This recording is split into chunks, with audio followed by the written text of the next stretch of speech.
Today, I'm joined by my colleague and friend, Olga Pikina, someone who's built a truly unique career in Dubai real estate. For nearly 10 years, Olga has been with House and House, specialising in just one community, Jumeirah Golf Estates. The kind of consistency is rare in this market, and it's made her one of the real experts when it comes to understanding how a community grows, evolves, and builds long-term value. In this episode, we'll talk about her journey, what makes JGE so special, and her insights on Dubai real estate market and investing wisely. Let's get into it.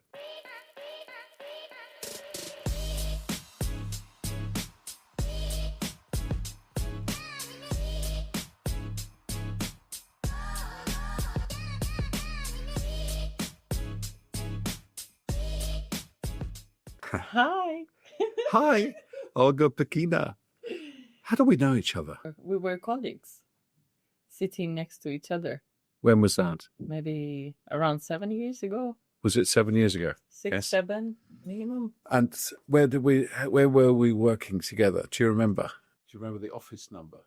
Office number 3216 Yeah, I think it was something like that, wasn't it? And it was in the Golden Diamond Park, in building 3, Building 3. second floor. That's it. And No it was, windows. And no windows. Everybody remembers no windows, and I think one toilet and the smallest kitchen in the world. Yes. I don't even remember the kitchen. Yeah, this kitchen. We had a microwave. I think we had 2 microwaves and a fridge. And the kettle. And a kettle. Yes. And we used to sit next to each other 7 years ago, but we were doing different things. You are the queen of Jumeirah Golf Estates. Yes, I am. So tell me about that. How does that work? Well, Jumeirah Golf Estates is obviously my area of speciality for all these years since the beginning. So when I started, it was a steel construction. The clubhouse didn't exist, and just a few sub-developers, sub-communities were ready. So what were they? It was Whispering Pines, Sienna Lakes and Olive Point were just finishing up. Then Flame Tree Ridge was halfway through. It was a black hole in the middle of the road. Just the earth side was finished, and then they started to hand over. So that were my early days. So when did you come to Dubai then? I came to Dubai in 2011. And why? I just wanted to experience new opportunities. Mm. You know, I didn't know much about Dubai, but I was so impressed when I arrived, like majority of people, especially with the architecture, with the towers, with the height of the towers that you never seen in your life. Where are you from originally?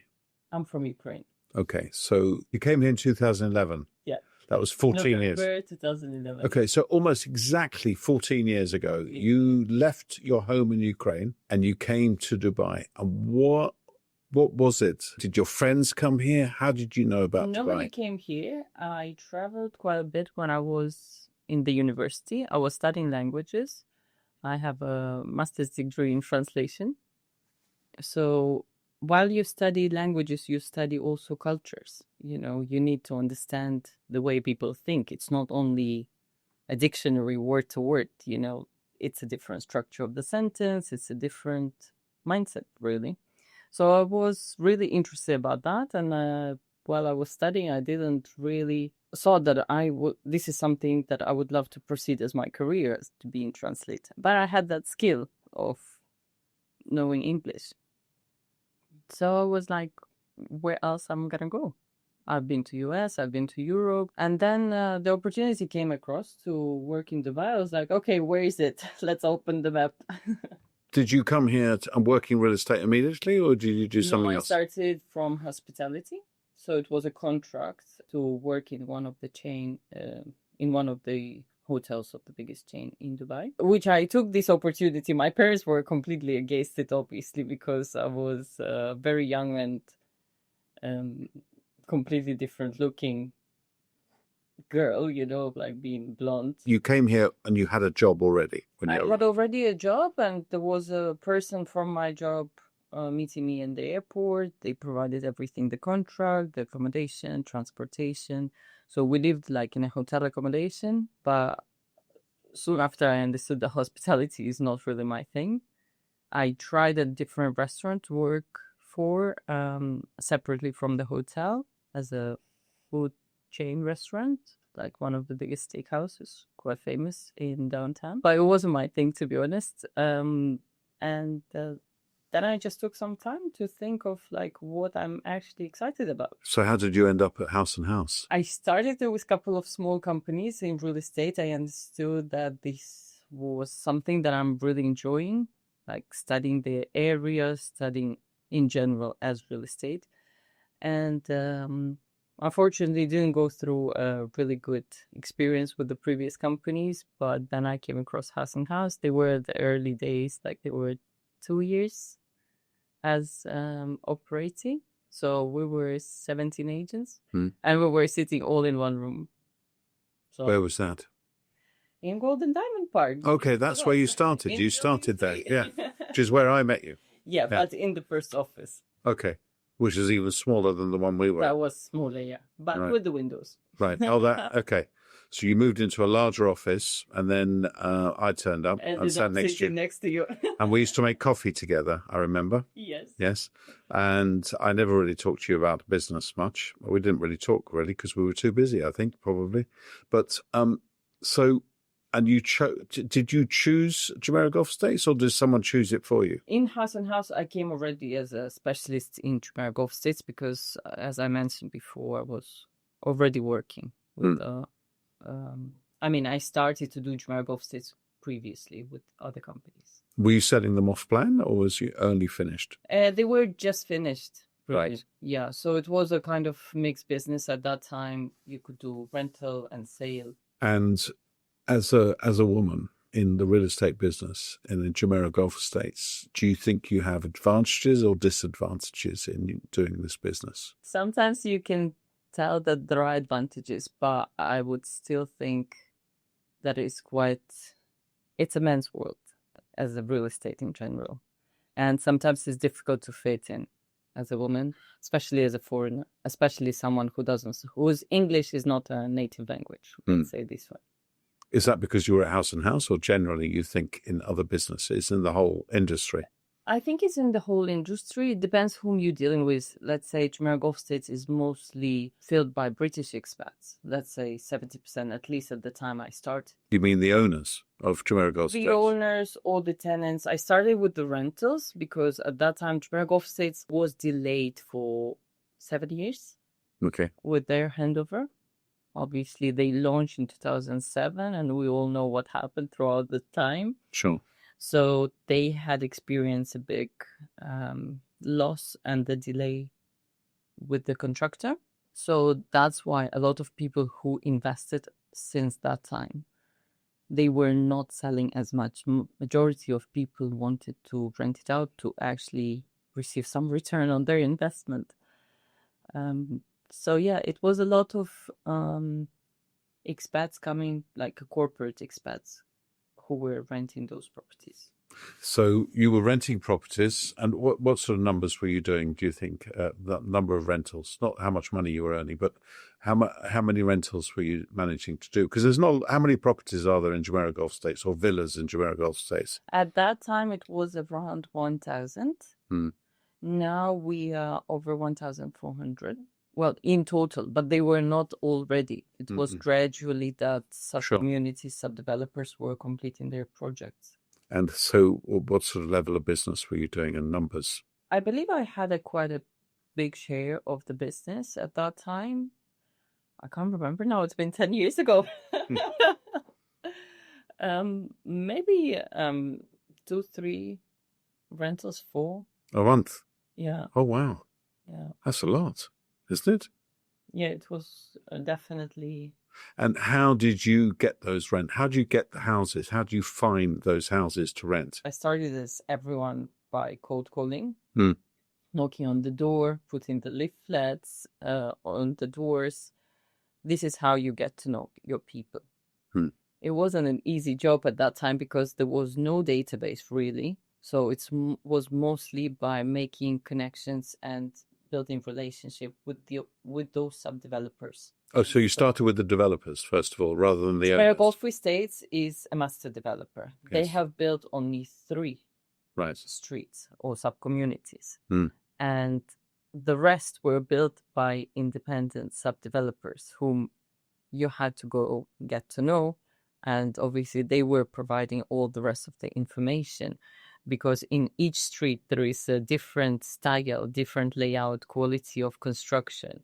So that is made so diverse as an area.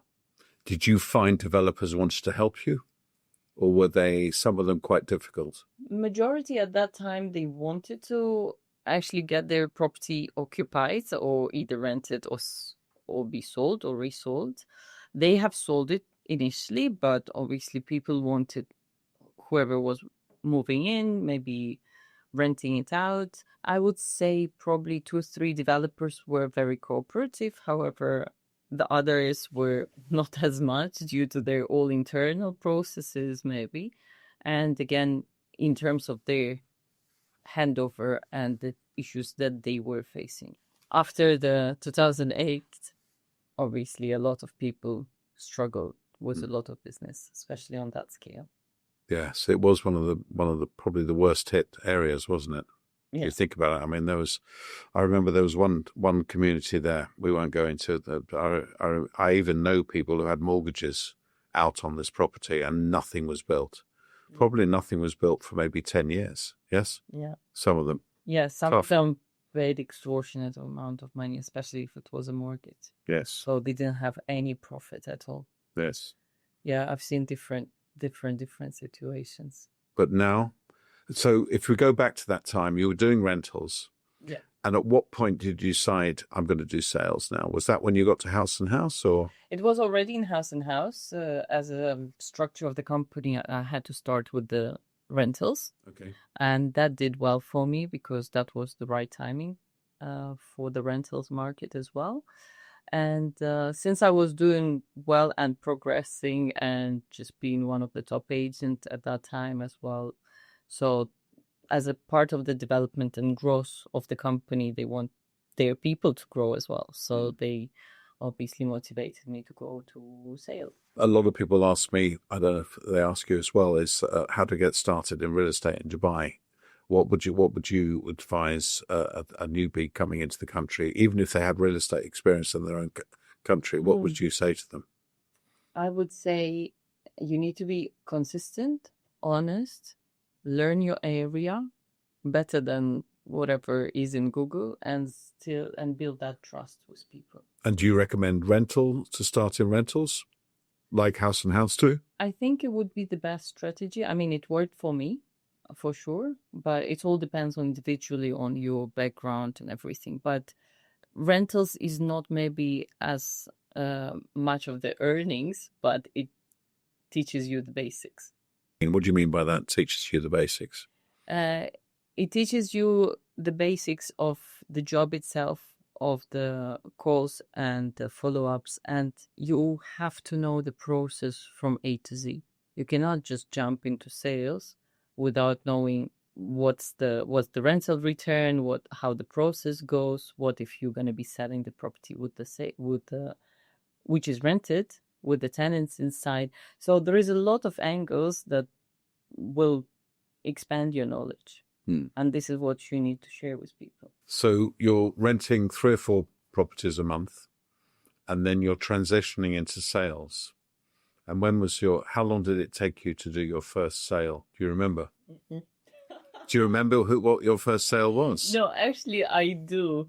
I actually do, yes. Go on, tell me. It was my previous tenant. It was a client whom I rented the house a couple of years ago. They were renting in Lime Tree Valley on the A side, and they bought one of the properties in Flame Tree Ridge. Okay. And both were with the lakes, and it was their second year, and then they said And are they still clients of yours? Yes. Yeah? Have they bought any more? Yeah, we've done a couple of investments later, yeah. So you've kept up with them, etc. Definitely.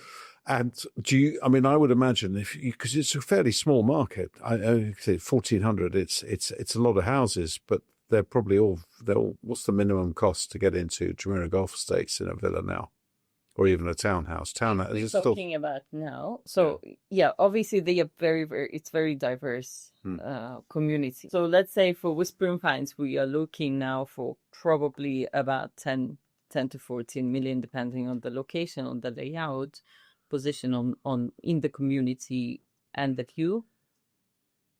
In average, if we are looking for an independent standing house on the golf course, in average, we probably need to be looking at about 20 now. And what does that equate to in price per square foot, which is something a lot of people talk about? Oh, that's my favorite. Go on, tell me. Price per square foot for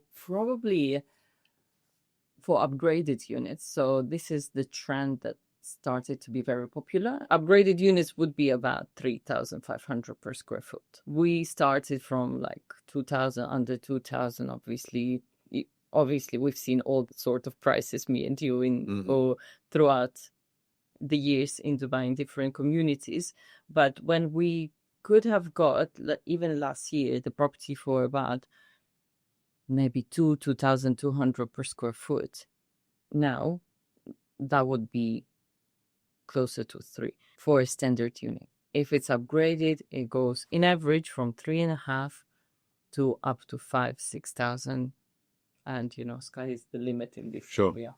So if I'm coming to Jumeirah Golf Estates, I've just arrived in Dubai, and I want to buy a big house for myself and my family, and I go to Jumeirah. Which other areas would I be looking at? What is your comparisons? You mean the cross-sellable? Yes. Look, it's all depend on the budget really and the requirements, because 5-bedroom can cost from 8 million to 38 million, right? Or more or less. So if we are looking at about average 25 to 30 million, it's going to be probably starting from Arabian ranches, Al Barari, Jumeirah Islands is very comparable, but mostly Jumeirah Islands, I would say. Because it's that part of town, you mean? It's that part of town, similar sizes of the houses in average. Jumeirah Golf Estates varies in sizes as well, but in average we are looking at about 5.5 to 6.5, 7,000 square feet. 1,000 square feet. Built up areas. Correct. And are the plot sizes bigger in Jumeirah Golf Estates than Jumeirah Islands? It depends as well. Depends on the backyard. Jumeirah Golf Estates is not famous for the big gardens, to be honest, but whenever you are being on the golf course and the garden and the golf course is your backyard, really. So you have that sense of space and openness and distance in between the houses, because usually it's about 2 holes in between. So here you are, you got 70%, you said, were British people who are owning houses in Jumeirah Golf. Is that still the case? I think maybe it's a little bit less, but definitely about a half. And who are those? What type of people are those Brits? Are they company owners? Are they retirees? Are they just mad about golf? What is the situation? There are all sorts of people, to be honest. And the most fascinating part of that job and staying in that area was for me to get to know those people, just to know what are those huge entrepreneurs, maybe someone with very high positions in the corporate world. So very, very different backgrounds, really. Any ideas on the percentage of people who live in Jumeirah Golf Estates who actually are golfers? I would say also confidently a half. Right. From those people that I speak, a lot of people are definitely very interested and do play, and a lot just appreciate the greenery and the calmness, and it has it all now. The whole community developed, having a supermarkets, cafes, and it's not only one as it used to be before, or none as even earlier. But now it has it all. You don't have to come out. Even the lifestyle is very different, because all area is equipped for the golf buggies, and a lot of properties are coming with the golf buggies. So, you can just have your... Can you get around the whole development in a golf buggy? Yes. Yeah? Of course you can do. You can run to Spinners, get your coffee in Starbucks, then go to the golf club, then go to your neighbors. So outside the supermarket, there are golf buggies lined up, are there? Yes, and the special designated parkings for them. Really? Yeah. Amazing. 14 years in Dubai. Yes. I know the answer, but it would be interesting, I think, for people maybe who are watching this or listening to this, is what's changed? What changed for you? And what do you see in Dubai that's changed so much over that period of time? I think a lot of changed. Yes. I changed tremendously. I grew up here. Right. I would say I spent all my adult life here, and I call it home. Like, I feel this is the space where I developed, where I grew, where so many changes and so many opportunities this city gave. Does that mean that you've no plans to leave? Mm. Hmm? No plans. No plans to leave? No plans. No? I think here is where you feel mature, where you feel safe, where the opportunities are endless. I don't even know what to say. Like, I love Dubai with all my heart. You know what I mean? Honestly, my stomach is. Isn't Do you that feel brilliant? it? Yeah, I felt it. It was brilliant. Absolutely brilliant. Yeah. A little tear next time you say it would be better. Wait, it's coming. Brilliant. Let's talk about the business, okay? Not the business of Jumeirah Golf Estates, Yeah. but the business of real estate. Yeah. How do you think that's changed over the last 14 years? So I'm an investor coming overseas. Is things different now? Definitely, tremendously. It's much more regulated. Before, it was a bit of a Wild West, isn't it? Like, the deals were happening just on paper. You write the paper, here, this is your title deed, like there was nothing what exists now. Everything is now digital, everything is now followed up, electronic, everything is tied by the rules. So it does mature as a market globally. And how has that affected you? Do you think that's a better way of doing things? Definitely. Yeah. Definitely. And do you think clients appreciate that? 100%. Yeah. I mean, there are different types of clients, of course. There are different types of business that they do, and the ways they do business, and but here you get that safety that for global investors are the most important, I think. And while everything is being regulated by the government, and the government is doing everything for the development of the economy and actually for the people, for the people who live. Like, we are long-term expats here, and we don't want to go. No, true that. So I'm thinking about buying a house in Jumeirah Golf Estates. I am an overseas investor. What is the process that you would recommend I went through? And by the way, I don't have all the cash. You've never been to Dubai? I have been to Dubai. I've been here on holiday. Okay. I don't have all the money that I need, so I'm going to need a mortgage. But I am coming over here, and I've got a very good job. What would you recommend? Where do you work? I'm going to work in DIFC. The most important information that I would like to know is: are you coming with the family? Is it something going to be for your house? Are you planning to buy in Jumeirah Golf Estates for the investment? Are you willing to do a renovation work? When do you need to move in? Where you're going to work? Where is your kids going to school? The more questions I ask, and the more information I know about you as a buyer, and what's the motivation behind it, and all the terms, like the precise options I can offer, because all those factors can define your search.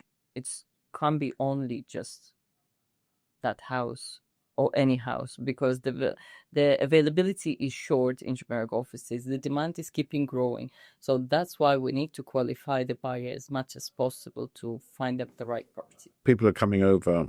Yes, you need some time to qualify for a mortgage. For one reason or another, you need to do that. But if I said to you, "Look, I haven't got a mortgage organised. Can you show me some houses?" What would you say to me?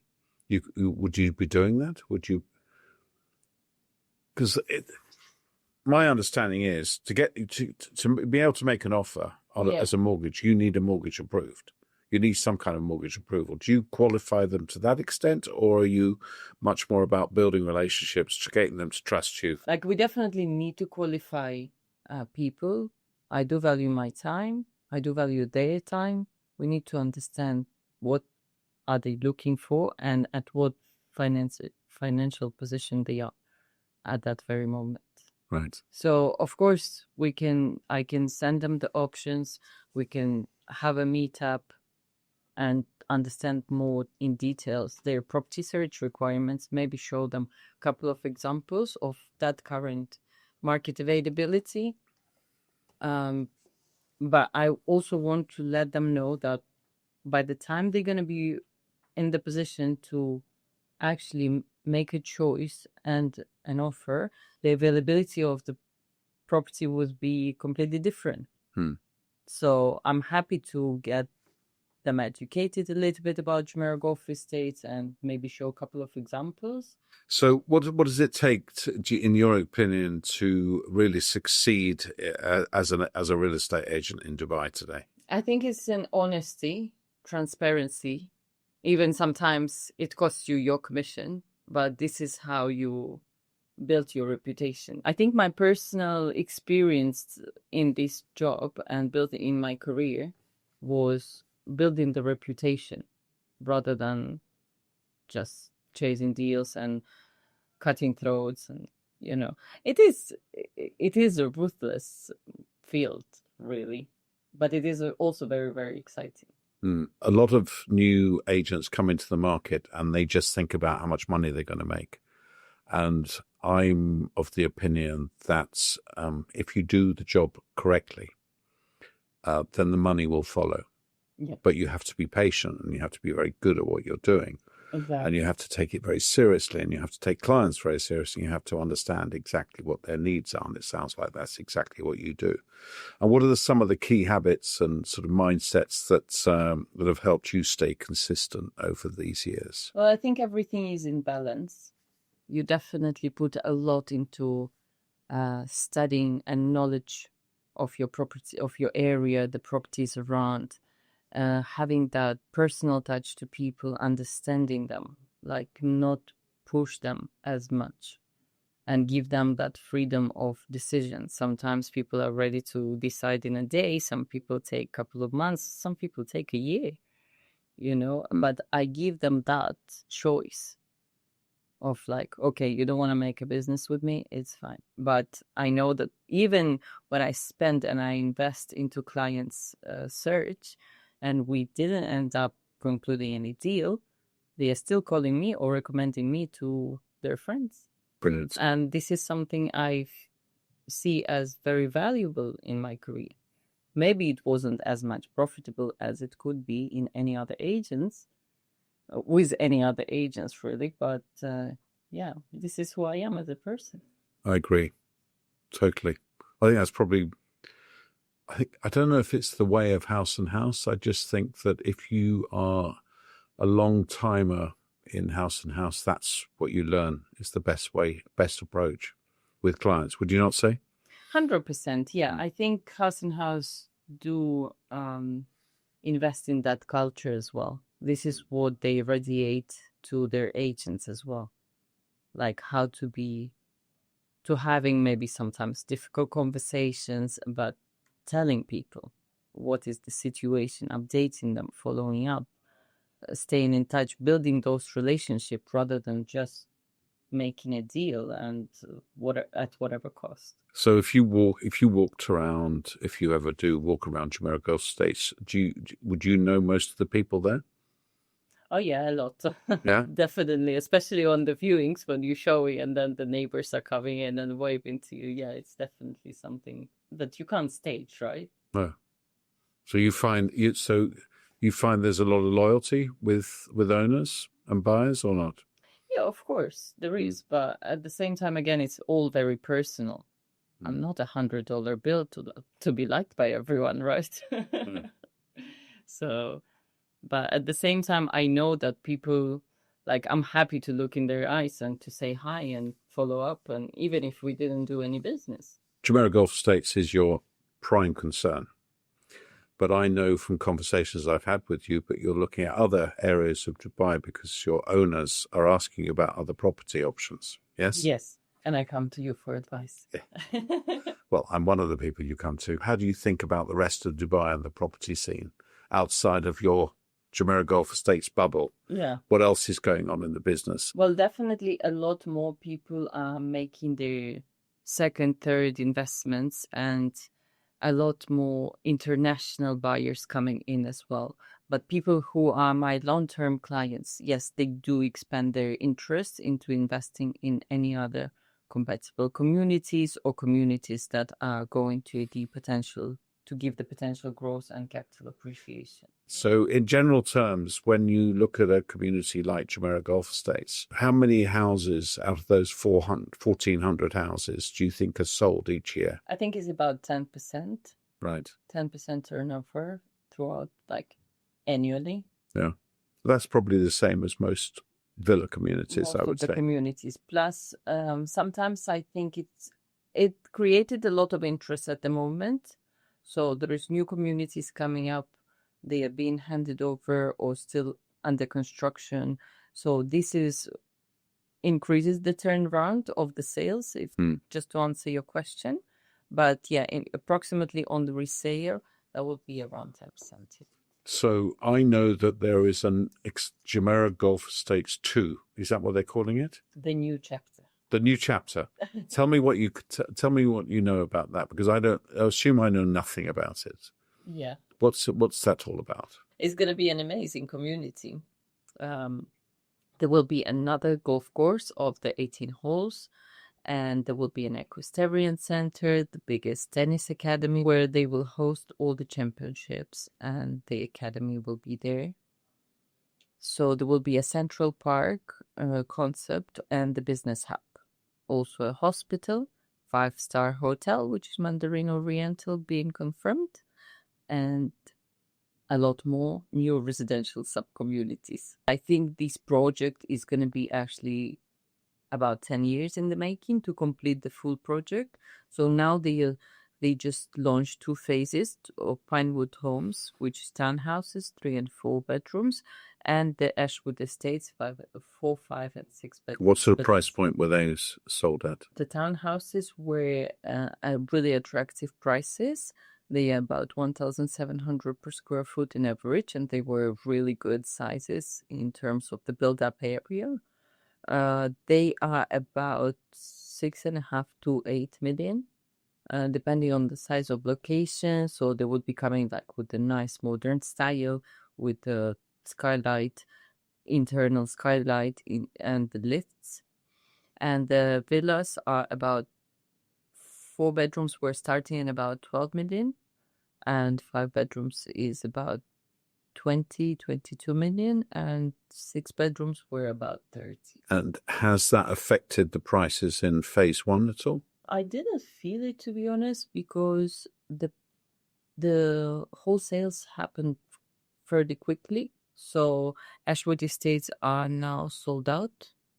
I think they will be sold out by the time this podcast will come out, because it was as of Monday, it was only 1 villa left. And Taraf, they have some townhouses in Jumeirah Golf Estates 1. Yeah, there will be still in the first phase in the existing golf course, where Jumeirah Luxury is, and on that float. So they will be facing the existing golf course. There will be a couple of independent villas still, and there is still townhouses for sale. Do you think that's a better buy at the moment? It is a good buy, alternative good buy for those that who missed out on the inventory of the Jumeirah Golf Estates. I presume those will be finished earlier than the ones on. Hopefully. Plus, I think the infrastructure is there. That's more beneficial towards those who bought in Jumeirah Golf Estates too, because they still have to build golf course and the rest of it, right? So the golf course takes time. Golf course is being built first, same as with Emirates Golf Course. It was built in the middle of nothing first, and then the residential communities, villas, and the towers started to build around it, right? So that will take a bit of time. What separates a good property investment from a bad one in today's Dubai market, in your opinion? In my opinion, to separate the good investment from the bad one is definitely a knowledge of the infrastructure, the area, the history, market, transaction numbers, to understand the potential or what is coming around the area. Not only about the hype or it's a nice brochure and let's just buy it, and somebody saying that we're gonna make 100% profit out of it. No, it's the reputation of the developer. It's the location. It's the size per square foot, the historical size per square foot. Like, will it make sense? What are you buying it for? Are you buying it for yourself to live? Are you buying it to rent? Are you buying it for capital appreciation? So these kind of things needs to be considered definitely, whichever property investment you are making. What are some of the biggest mistakes that you see investors are making in today's market? When they are making the mistakes, they are just buying without, let's say, studying the proper payment plan, or without budgeting all the rest of the service charges or the extra payments, or they are buying in the area that doesn't have the growth or doesn't have the proper infrastructure development in place. And then you end up with the bad investment that goes nowhere. One of the issues I have at the moment is I get a lot of people saying, especially from Europe, Yeah. I say, well, what would you like to buy? Well, I want a good location. And you just mentioned location there. And how do you address that here in Dubai? Because when the person is saying, I want a good location. Yes. Yeah. I think do you get asked a lot? For sure. Yeah. This is a quite tricky question, to be honest, because that's why I asked more questions. What do you want to do in this country? Like, what do you want? Are you coming seasonal? Do you want to enjoy being by the beach? Are you driving? Are the kids going to go to school? Like, we need to understand all these. Then we choose the location. Because just to choose the location, I want in a good location, but question is what for? What is the next step? What is the end game? Yeah, I think sort of coming from the UK, if you give someone a postcode, they will be able to tell you the type of house, the value, the rent, etc. We have no postcodes in Dubai. No, we don't. we have what's called communities. Yes. So when I arrive, if I was to arrive in France or in Austria or Germany, etc., and I said I want to buy a property in Germany, so it's the same thing as saying I want to buy a property in Dubai.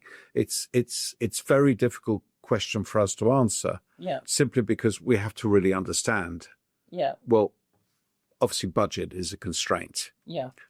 Where your kids are going to school, where you're going to work, what kind of lifestyle you're looking for. These are all very important things. Definitely. So to say a good location for one person is not a good location for another. And also Dubai is growing all the time. It's evolving almost on an annual basis. There are different locations. We've just discovered that there's a Jumeirah Golf Estates too. So did you know about Jumeirah Golf Estates too? Have you heard about Emar Hills? Have you heard about the new development that's happening behind the greens? There's so many different opportunities that are coming up. Yeah. That, I there's an area I really like, and you may not agree with me, but the valley, and everybody says, well, it's too far away. Yeah. But have you been there? It's beautiful. I don't know if you've been there, but I've seen it on the map. You've seen it on the map. There we go. But it's like town square, no? It's like a little city there. I think it's more than town square because it's all villas and townhouses, and but just from that point of view, it's a very difficult thing for us to answer. But I understand why people are asking it, because in your own country, in our country, and probably yours as well, location is extremely important. Yeah, of course. It's like the number one. There's even programs on the UK TV called Location, Location, Location. There is a program called that. It's when you're searching for a house. Oh, location is the most important thing. Yeah. But here it isn't in Dubai. Not really, no. It's only a guide. If someone says, right, I want to live in Dubai Marina, well, there's one bedroom apartments in Dubai Marina that cost you $1 million dirhams, and there's some that cost you 4 million. So 100%. So how does it choose? How do we define it? So I want to live in a golf resort. Yeah. Answer that one. In the golf resort. So, I want to live on a golf course. Yeah. You have a number of communities that you have to choose from. It's either Jumeirah Golf Estates, or it is Arabian Ranches, or it is Victory Heights, or it is the Meadows, the Lake Hattans. Depends on where you have to be. What is your commute? What is going to be your daily lifestyle? And Dubai is a 20 minutes city, really. This is what they are aiming for with the expansion of the roads, with the, adding more roads in general, because all the highways are making movements are so easy rather than just standing in the congested area on the thousands of traffic lights. Now, let's talk about House and House and building a career at House and House and the culture that we have there. I laugh about this, but people say to me, "Oh, I couldn't work at House and House. You're too corporate." Well, how would you answer that? I think it's a great company to grow. And while the structure is there, that structure helps you to, to evolve yourself as an agent, whoever you would be. Because when we started, yes, we were sitting all together in one room and everyone was kind of equal. But by growing into a multi-department group, it made us evolve even more, and being surrounded by people. For me personally, it was great to go together with them. Being surrounded by people who are successful, who want to evolve constantly and structure as a corporation. So the other question is, what advice would you give to new agents who are entering this market? You have to build those relationships. You have to educate yourself, educate your people, and add value, because everything is on Google and on ChatGPT now, right? So people will check what are you saying. Majority of people will cross-reference. So you have to have adding value to the client's experience, and mastering those skills, being honest, transparent, giving genuine advice, wanting to actually help people to find their homes, to make their biggest decisions in their lives, or to make the biggest investment of their life. You have to add that value, So what's next for you personally? Any plans? Next for me is just to master what I'm doing. Like, why would you change something that works? Work with my clients, with my referrals, giving them a better advice, or someone, be that person they go to all the time. Either it's themselves, or it's their friends, or someone they want to trust, or they call me for any other advice. It's more of a working in balance, really. One of the reasons for my success is I've just been doing it longer than everybody else. Yeah. And you're probably in the same boat, really, aren't you? Yeah. I mean, I don't know about you, but I know you're not much of a salesy person. You're not a salesperson. Just like myself, I'm not really a salesperson. But yeah. I mean, other people looking at me will think I'm a salesperson, but I don't think I am at all. I don't have the skills to be a salesperson. But I just think it's about being in this market and following all the values that we have at House and House. Being trustworthy, building trust, being honest, being consistent, etc. But also just being around for long enough. Being around and actually seeing it all, that you can actually say what causes what. And you saw that change, and you're excited about the future too. Sure. This is what you want your people to feel around you, that what are you talking about. Yeah. Not like you're just, okay, I'm here to make a big commission. Is there anything you would like to ask me? Steven, would you buy in Jumeirah Golf Estates too? What's your opinion on it? That's a good question, because I honestly don't know enough about it. I love the area. Jumeirah Golf Estates is one of the few places that I would actually drive to and go for a walk. Yeah. I know that sounds strange. Yeah. But you can walk around Jumeirah Golf Estates, and it's a wonderful walk. I'm not that interested in playing golf, but I quite enjoy watching golf. And I like going to the clubhouse. And I think they let anybody in the clubhouse, don't they? Yeah, you can just, anybody can go in. There are 5 different restaurants. Yeah, exactly. I think it's an interesting place to go, and especially when the tournaments are on, because there's a lot of... And became a hotspot of Exactly. Yes, and I've very busy. I've been a couple of times, and I've walked around, and I've really enjoyed myself. Especially after sunset. It's very charming with those lights, throughout. And at the same time, you feel that you're not in Dubai. No. You have that tranquility and peace, and it's actually the biggest bird sanctuary Is it? in Dubai. Yeah, they have over 30 species of different birds. That's amazing. And in Jumeirah Golf Estates too, I think, yes, it is maybe a longer time to wait, but it will definitely add the value to the current properties of the existing Jumeirah Golf Estates, and it will expand the accessibility as well, because there is already a metro station operating. There will be a station for Etihad Rail, which is great for people who are working in Abu Dhabi, for example. And now the whole development of Abu Dhabi and all the areas, that will be a great spot to be in. Is there anything else you'd like to ask me? How did you come to Dubai? Now I'm going to roast you at the same No, don't roast me. It's not a roast. I came to Dubai completely by accident. I was offered a job here and I came along. And then I fell into real estate. The job didn't work out for one reason or another. As with many people who come to Dubai, are promised something. Yeah. And they get on a plane and come over. You're the same. You came over here for a completely different reason, just like me. 100%. And I think almost everyone I meet who's been here for any length of time have come over here on a promise. That promise has not been fulfilled for one reason or another, or your expectations have not been met. Yeah. And then you fall into a different industry or you move jobs. I would say almost everybody I know came over here with a different job.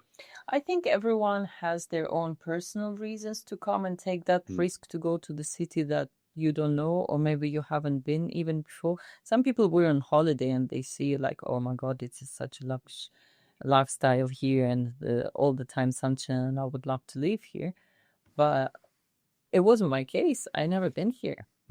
I just came in and I was like, it took my heart really, like by the whole metro just opened. The very first day, I took a metro from Rashidi metro station all the way to Marina on the front row, and I saw it all. It's amazing. Plus in Dubai, you don't feel yourself a foreigner. Any country you go to, you still will be feeling like an outsider. Yes. Here, it's not the case because everyone is in the same boat.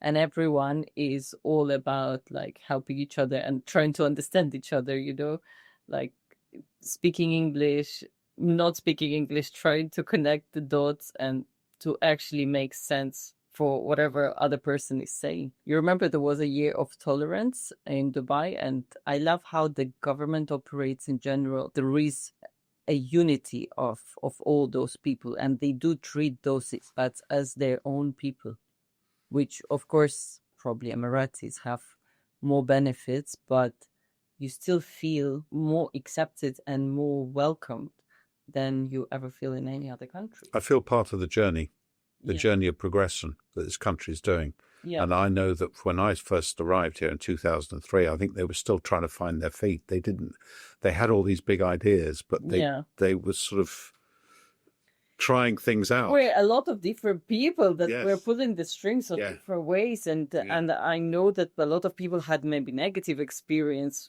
falling into that. But luckily, and I know like every one of us heard like loads of different stories.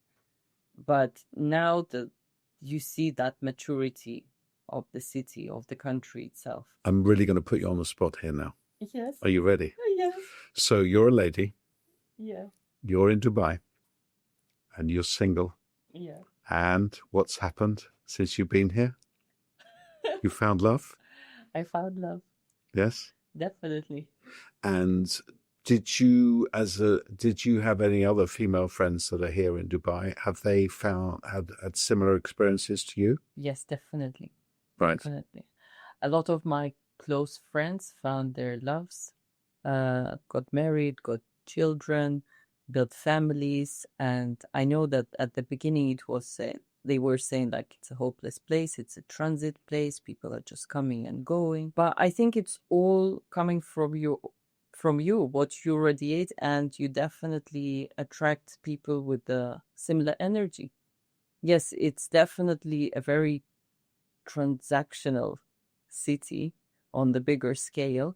But at my own experience, I'm happily married now, and I know a lot of people that actually build families here. Life in Dubai, it's not all about work. No. What do you see one of the benefits of being in Dubai in terms of outside of work and? Well, everything really, everything lifestyle wise. You have a lot more healthy health enthusiasts, and the amount of wellness that is growing around, either it's a properties being built on with that orientation, or even every building comes with the gym. You can still look after your health, and at the same time you have so many all sorts of events. All celebrities are moving here. You have all the amusement parks being built in here. Lifestyle in general, sea is here. You can go on. You feel yourself that you are on kind of vacation mode. You can literally have a meeting in the morning, sign the contract, and then go to the beach. Do you do that? Well, sometimes. Really? Interesting. I don't think I've ever done that. I've never done that. You should. I know you travel a lot as well, don't you? Yes, I did. Yeah. So this is a good hub for that. It's definitely a good hub. You can travel anywhere in the world. Like, it is a center of the world now. Yes. Let's be honest. Like geographically, economically, you have everything in here. Olga, thank you so much for joining me. It's been enlightening to have a chat with you. The longest talk we've had. Although we sat next to each other, we really didn't talk very much because we were both very busy getting on with our jobs and getting on with work. And it wasn't a social event; it was a work event. But yeah, great to chat to. Really good. And I know that you've also just about to start your social media journey. And yes. I wish you lots of luck with that. Thank you very much. I think you'll do amazingly well. You'll do amazingly well. You really will. Brilliant. Thank you very much for having me. And you are the best example for me. Thank you. If someone wants to get hold of you and reach out to you, what's the best way to contact you? If you would like to reach out to me, please DM me on my Instagram, Olga Pikina, DXP. That is spelled OLGA PIKINA DXP. Brilliant. Thank you very much, Olga. Lovely to see you and lovely to chat. Thank you for everything. For having me. My pleasure. It's really a real pleasure. Thank you so much. Big thanks to Olga for joining me. She's a great example of what experience, consistency, and real expertise look like in Dubai real estate. If you enjoyed this conversation, please make sure to like, subscribe, and share with anyone that would find this useful. If you need any help with off-plan property in Dubai, you can get in touch with me through my website, www.stevenleckie.com. See you next time.